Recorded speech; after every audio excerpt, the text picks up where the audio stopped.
Hello students. আচ্ছা, বৃষ্টির পর আমরা অনেকেই আকাশে রামধনু দেখেছি। রামধনুর মধ্যে 7টা বর্ণ থাকে, কিন্তু তোমরা কেউ কি জানো এই রামধনু কেন গঠিত হয়, কিভাবে গঠিত হয়? চলো আজকে আমি তোমাদের বলবো। আলোর যে ঘটনার জন্য এই রামধনু গঠিত হয়, আলোর সেই ঘটনাকে বলা হয় আলোর বিচ্ছুরণ, ডিসপারশন অফ লাইট। আজকে আমাদের টপিক আলোর বিচ্ছুরণ। এখানে আমরা বিচ্ছুরণ সম্পর্কে খুঁটিনাটি সমস্ত বিষয় জানব। চলো শুরু করি। একটা পরীক্ষার মাধ্যমে বিচ্ছুরণ বিষয়টা কি আমরা বুঝে নেব। পরীক্ষাটা কি, ধরো এটা একটা প্রিজম, ডান দিকে আমরা পর্দা রেখেছি, কোনো সাদা পর্দা, বাম দিকে রেখেছি আলোক উৎস। ধরে নাও এটা একটা কার্ডবোর্ড, কার্ডবোর্ডের এপারে আছে কোনো সাদা রঙের বাল্ব, যেখান থেকে সাদা আলো বেরোচ্ছে। এরকম সাদা আলোর একটা উৎস থাকবে, সোর্স। এই ছিদ্রের মধ্যে দিয়ে আলো গিয়ে প্রিজমে গিয়ে পড়বে, এই প্রিজমের উপর গিয়ে পড়লো, প্রিজমের উপর তাহলে কি আলো পড়লো? সাদা আলো পড়লো। ঠিক আছে, এবার আমরা এই পর্দায় একটা সুন্দর দৃশ্য দেখতে পাবো।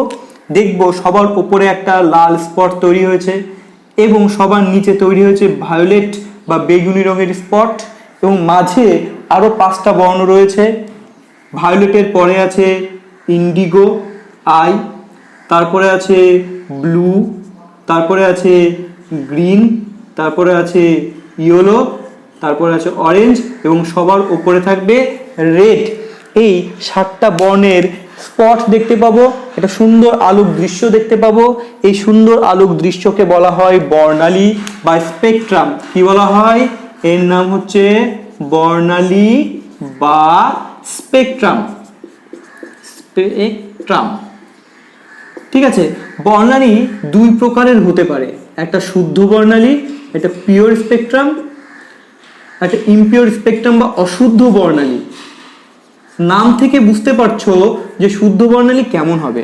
শুদ্ধ বর্ণালীর ক্ষেত্রে আমরা প্রত্যেকটা বর্ণকে আলাদাভাবে স্পষ্টভাবে দেখতে পাবো, সুন্দরভাবে প্রত্যেকটা বর্ণকে শনাক্ত করতে পারবো, তাহলে এটা হয়ে যাবে শুদ্ধ বর্ণালী। আর যদি কোনো বর্ণকে ঠিকঠাক বুঝতে না পারি, যদি হেজি হয়ে যায়, তাহলে এটাকে বলবো আমরা অশুদ্ধ বর্ণালী। ঠিক আছে, আচ্ছা তাহলে দেখো এখান থেকে আমরা কি কনক্লুশন করতে পারি। এখান থেকে এটাই কনক্লুশন করতে পারি, আমরা তো ফেলেছিলাম সাদা আলো আর পেয়ে গেলাম 7টা বর্ণের একটা আলোক দৃশ্য। তার মানে আমরা বলতে পারি সাদা আলোর মধ্যে 7টা বর্ণ মিশে আছে, 7 কালার্স। ঠিক আছে, 7টা বর্ণ আছে সাদা আলোর মধ্যে।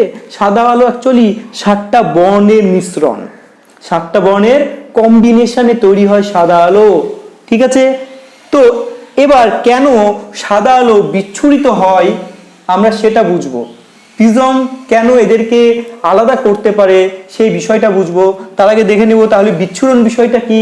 বিচ্ছুরণ হলো সাদা আলোর মতো কোনো আলো, যৌগিক বর্ণ যদি প্রিজমের মতো কোনো স্বচ্ছ প্রতিসারক মাধ্যম দ্বারা বিভাজিত হয়ে যায়, প্রত্যেকটা বর্ণ যদি আলাদা হয়ে যায়, তাহলে এই ঘটনাকে বলা হয় আলোর বিচ্ছুরণ বা ডিসপারশন অফ লাইট।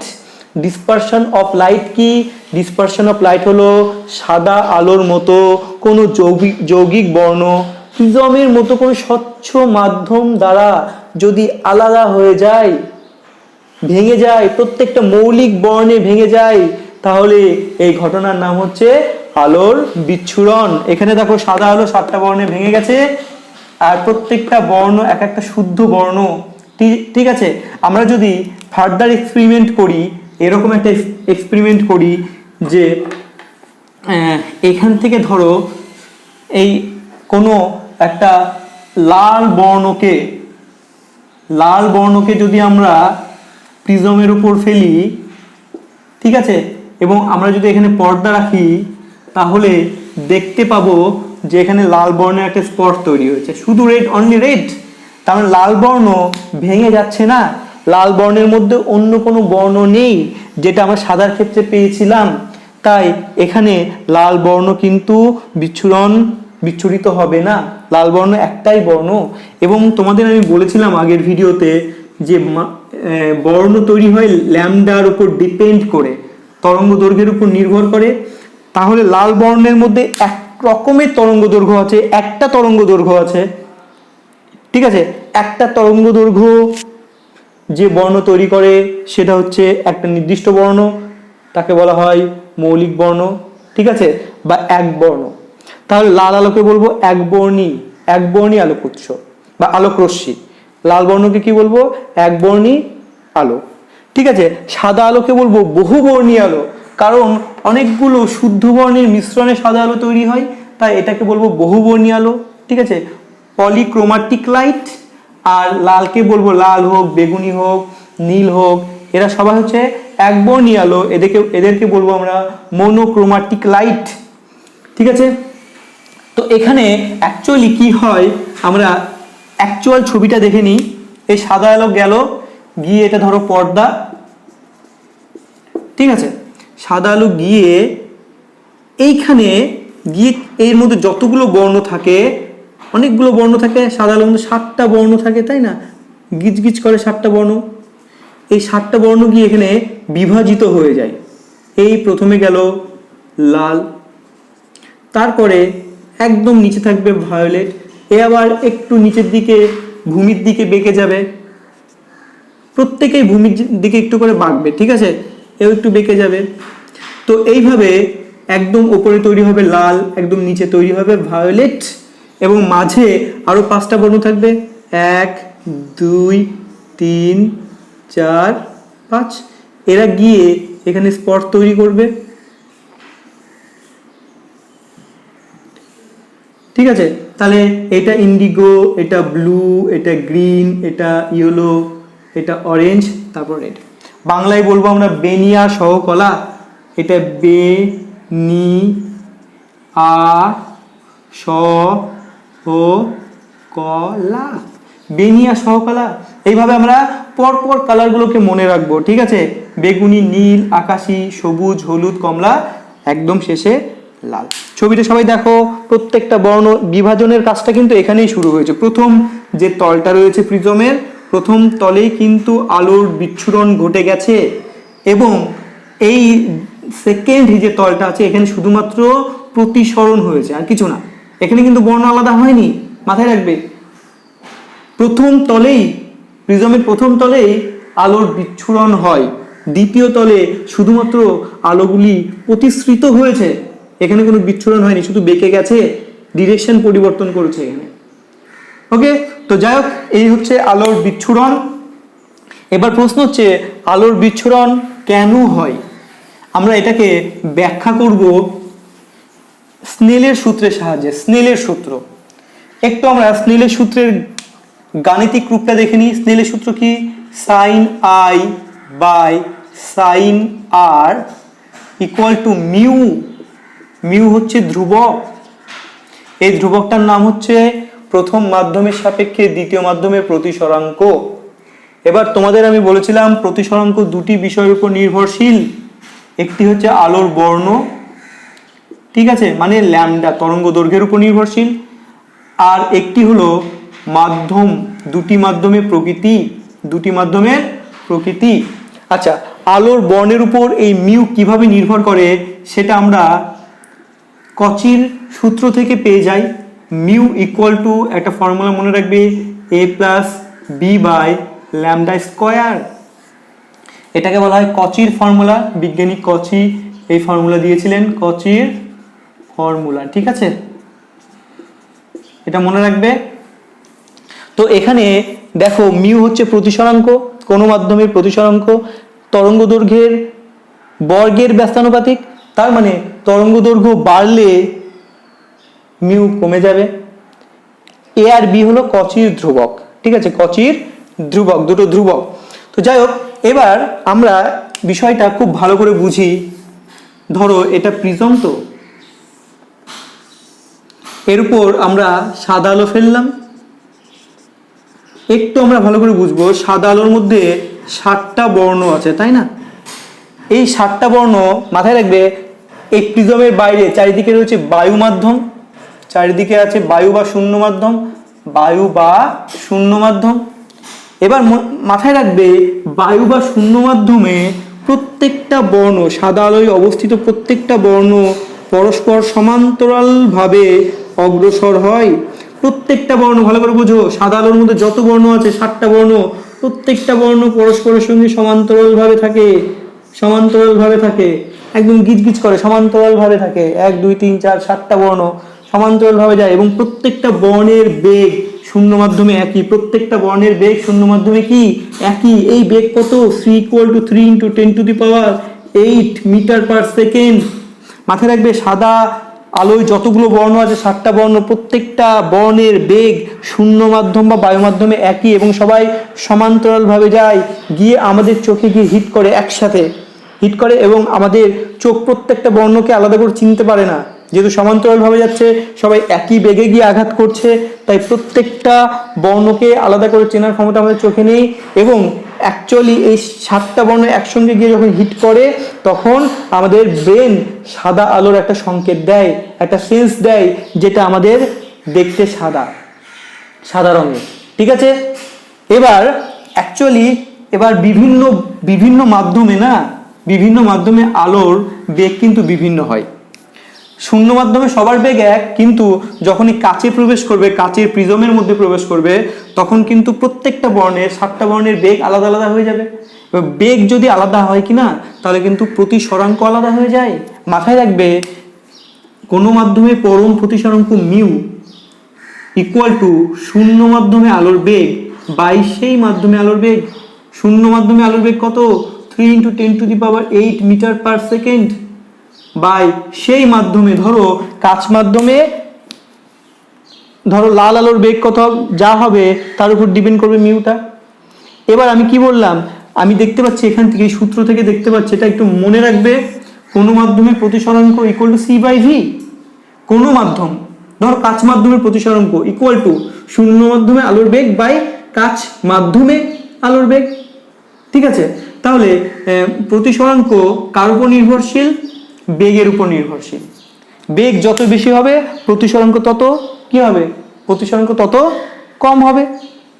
লাল আলোর বেগ সব থেকে বেশি, লাল আলোর বেগ সব থেকে বেশি, তাই প্রতিসরাঙ্ক সব থেকে কম, তাহলে মিউ রেড এটা সব থেকে কম। আর বেগুনি আলোর বেগ সব থেকে কম হয়, প্রতিসরাঙ্ক কি হবে? সব থেকে বেশি হবে। তাহলে মিউ মানে প্রতিসরাঙ্ক কার? ভায়োলেট, বেগুনি, বেগুনির প্রতিসরাঙ্ক সব থেকে কি হবে বলো? বেশি হবে। কার থেকে বেশি হবে? লালের থেকেও বেশি হবে। আবার বলছি, লাল আলোর বেগ সব থেকে বেশি, তাই প্রতিসরাঙ্ক সব থেকে কম। বেগুনির বেগ সব থেকে কম, তাই প্রতিসরাঙ্ক বেশি। তা এটা হচ্ছে ভায়োলেটের প্রতিসরাঙ্ক, এটা রেডের প্রতিসরাঙ্ক। তো এইটা একটু মনে রাখবে। তাহলে শূন্য মাধ্যমে তো সবার বেগ একই, তাই সবার প্রতিসরাঙ্ক এক, কিন্তু যখন কাছে প্রবেশ করবে সবার কিন্তু বেগ এক নয়, আলাদা আলাদা হয়ে যাবে। এবার বেগ যদি আলাদা হয় তাহলে মিউটা আলাদা আলাদা হয়ে যাবে। কিন্তু এখানে বোঝো, সাদা আলোর মধ্যে প্রত্যেকটা বর্ণ আছে। ধরো এখানে একটা লম্ব টানলাম, অভিলম্ব, এই কোণটা কি? আপাতন কোণ। ঠিক আছে, আপাতন কোণ এই জায়গাটা একটু বুঝবে ভালো করে। Sine i by sine r = mu. তো এবার এই আইটা না সবার ক্ষেত্রে এক হবে, যতগুলো বর্ণ আছে সবার ক্ষেত্রে আইটা সেম। আপাতন কোণ সবাই তো একই কোণে গিয়ে প্রিজমের উপর পড়েছে, তাই প্রত্যেকটা বর্ণের ক্ষেত্রে কিন্তু আই একই হবে। এবার যে কাচে প্রবেশ করে যাবে প্রত্যেকটা বর্ণ, মানে সাদা বর্ণ কাচে প্রবেশ করা, মানে 7টা বর্ণ কাচে প্রবেশ করা, যখন কাছে প্রবেশ করে যাবে সবার কিন্তু বেগ আলাদা।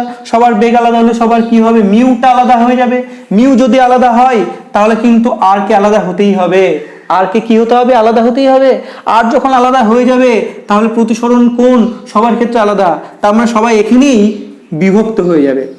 ঠিক আছে, ধরে নাও লাল এইভাবে গেল, এর প্রতিসরণ কোণ এটা, এবং বেগুনি একদম নিচের দিকে গেল, এর প্রতিসরণ সব এই যে এখানে আমরা কি করব? এখানে আমরা লম্ব টেনেছি, এই কোণটা কি? প্রতিসরণ কোণ। বেগুনির ক্ষেত্রে প্রতিসরণ কোণ আর এক রকম হবে। তাহলে এখানে 7টা বর্ণের প্রত্যেকটা বর্ণের প্রতিসরণ কোণ মানে আর এর মান কি হয়ে যাবে? আলাদা হয়ে যাবে। আলাদা কেন হলো? আলাদা কেন হলো? কারণ মিউ আলাদা হলো। মিউ কেন আলাদা হলো? কারণ ভি আলাদা, ভি আলাদা। ঠিক আছে, ভালো করে বুঝবে। আবার বলছি, কাচ মাধ্যমে প্রত্যেকটা বর্ণের বেগ আলাদা, বেগ আলাদা হলে মিউ আলাদা, মিউ আলাদা হলে আর আলাদা হবে। আর যখন আলাদা হয়ে যাবে তাহলে এখানে সবাই আলাদা আলাদা অ্যাঙ্গেলে গিয়ে, অ্যাঙ্গেলে ওরা কি হবে? প্রতিসৃত হবে। যখন বিভিন্ন অ্যাঙ্গেলে প্রতিসৃত হবে তাহলে এখানে ওরা কি হবে? বিভক্ত হয়ে যাবে, অর্থাৎ এখানেই বিচ্ছুরিত হয়ে যাবে, এখানেই আলাদা হয়ে যাবে, বিচ্ছুরণটা এখানেই ঘটে যাবে। ঠিক আছে, এবার সবার উপরে থাকবে রেড এবং সবার নিচে থাকবে কি? ভায়োলেট। এবার রেড কি হবে? এখান থেকে জাস্ট প্রতিসরণ ঘটবে, এখানে এখানে ভায়োলেটের প্রতিসরণ ঘটবে, সবারই এখানে একটু একটু করে প্রতিসরণ ঘটবে। তো এইভাবে আমরা সবার উপরে দেখতে পাবো রেড, সবার নিচে দেখতে পাবো ভায়োলেট। এবং আমি তোমাদের বলেছিলাম মধ্যবর্ণ কোনটা? ইয়েলো, ইয়েলোটাকে আমরা বলবো মধ্যবর্ণ। ঠিক আছে, তাহলে এখান থেকে প্রশ্ন কি হতে পারে? শর্ট কোশ্চেন, যে বিচ্ছুরণের ক্ষেত্রে প্রান্তীয় বর্ণ কোন কোন দুটি? রেড এবং ভায়োলেট। সব থেকে কে কার বেশি পরিমাণ বিচ্যুত হয়েছে? বিচ্ছুরণ কার বেশি ঘটেছে? মানে কে বেশি বিচ্যুত হয়েছে নিজের জায়গা থেকে? সব থেকে বেঁকে গেছে কে? ভায়োলেট। সব থেকে কম পরিমাণ বেঁকেছে কে? রেড, কারণ রেডের ভ্যালুসিটি বেশি, তাই বাঁকার সুযোগটা কম পাইও। আর ভায়োলেটের ভ্যালুসিটি কম বলে বাঁকার সুযোগটা বেশি পাই। তাহলে দেখো আলো অ্যাকচুয়ালি সোজা যাচ্ছিল এইদিকে, এইটা হয়ে যাবে রেডের বিচ্যুতি। ঠিক আছে, চ্যুতিকোণ। আর এটা হয়ে যাবে ভায়োলেটের চ্যুতিকোণ। তাহলে ভায়োলেটের চ্যুতি সব থেকে বেশি, কারণ এর বেগ সব থেকে কম। তাহলে আমরা বুঝে গেলাম বিষয়টা, যে স্নেলের সূত্রের সাহায্যে কিভাবে আমরা এই বিচ্ছুরণকে ব্যাখ্যা করতে পারি, অতি সহজে এটা আমরা বুঝতে পারি। এবার প্রশ্ন হচ্ছে, প্রিজম কি বর্ণ সৃষ্টি করে? প্রিজম কি বর্ণ সৃষ্টি করে? এটা একটা প্রশ্ন। অ্যাকচুয়ালি সাদা আলো ফেললাম আর আমরা 7টা বর্ণ পেলাম, তাহলে আমাদের মনে হতেই পারে যে প্রিজম বোধহয় বর্ণ সৃষ্টি করে। কিন্তু বিজ্ঞানী নিউটন, আইজ্যাক নিউটন, তিনি বললেন পরীক্ষার মাধ্যমে যে প্রিজম বর্ণ সৃষ্টি করে না, প্রিজম শুধু বর্ণগুলোর বিচ্ছুরণ ঘটায়। যৌগিক বর্ণের কি হয়? বিচ্ছুরণ ঘটায়। যৌগিক বর্ণের মধ্যে অবস্থিত প্রত্যেকটা বর্ণকে আলাদা করে দেয়। ঠিক আছে, তো এবার আমরা একটা ঘটনা দেখব, যে ধরো এটা একটা প্রিজম,